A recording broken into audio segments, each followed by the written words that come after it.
Неделава на истокот почна многу лошо. 3 лица животот го загубија во несреќи. Најдраматична е онаа која се случи синоќа во близина на фабриката за масло Брилијант. Овде возач уби пешак и побегна. Телото на загинатиот е унаказено до непрепознатливост, па полицијата се уште не може да го утврди идентитетот на починатиот, како и неговата возраст. За сега полицијата се уште нема податоци за идентитетот не само на жртвата, туку и на возачот. Увид е направен синоќа, но и утринава во обид да се најдат остатоци кои ќе доведат до сторителот.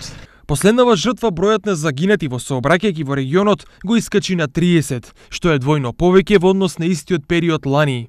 Особено загрижува податокот што во овој период зголемен е бројот на сообраќајни несреќи со најтешки последици, односно со загинати лица, бидејќи досега годинава на овдешните патишта и улици животот трагично го загубиле 30 лица наспроти 15 минатата година. Најчести причини за нив се неправилното вршење дејствие, недржење страна и правец, неприлагодена брзина според условите на патот, односно пребрзо возење, како и недавање првенство, управување на возила под дејство на алкохол. Втората жртва на несреќа е младиот Иван Г од виничкото село Градец на возраст од 25 години.